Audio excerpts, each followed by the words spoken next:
தமிழக பாஜகவில் சுற்றுச்சூழல் பாதுகாப்பு பிரிவு, அரசு தொடர்பு மற்றும் மத்திய நலத்திட்டங்கள் பிரிவு, தேசிய மொழிகள் பிரிவு, விருந்தோம்பல் பிரிவு, ஆன்மீக மற்றும் கோயில் மேம்பாட்டு பிரிவு, விளையாட்டு மற்றும் திறன் மேம்பாட்டு பிரிவு என மொத்தம் 28 பிரிவுகளுக்கு புதிய நிர்வாகிகள் அறிவிக்கப்பட்டனர்.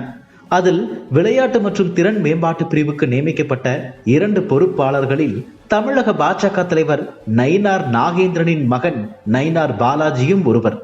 இந்த அறிவிப்பு கட்சியினர் மத்தியில் சலசலப்பை ஏற்படுத்தியுள்ளது. குறிப்பாக பாஜகவில் இருக்கும் கிறிஸ்துவ மற்றும் இஸ்லாமிய மதத்தை சேர்ந்தவர்களுக்கு எந்த பதவியும் வழங்கப்படவில்லை என்பது விவாத பொருளாகியுள்ளது.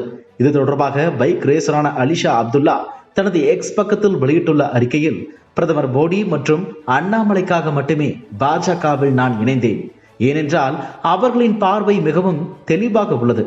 மதம் இல்லை, சாதி இல்லை, வெறும் கடின உழைப்பு மட்டுமே. ஆனால் தற்போது வழங்கப்பட்டுள்ள கட்சி நியமன பட்டியலை பார்க்கும்போது இந்தியாவின் பிரபலமான விளையாட்டு வீரர்களில் ஒருவராக இது மிகவும் வருத்தம் அளிக்கிறது. நான் இந்த கட்சிக்கு 3 ஆண்டுகள் இரவு பகலாக மிகவும் கடினமாக உழைத்தேன். ஆனால் துரதிருஷ்டவசமாக 12 ஆண்டுகளாக கட்சியில் இருக்கும் கேசவன் விநாயகம் எந்த நல்ல காரியமும் செய்யவில்லை. நான் எனது வேலையை காண்பிக்க அவரை அணுகிய போது அவர் என்னை அவமானப்படுத்திவிட்டு நடந்து சென்று விட்டார். இது இஸ்லாமியர்களுக்கு இங்கு இடமில்லை என்பதை நிரூபிக்கிறது. எனது அனைத்து கடின உழைப்பும் வீணாகி போனது வருத்தமாக உள்ளது.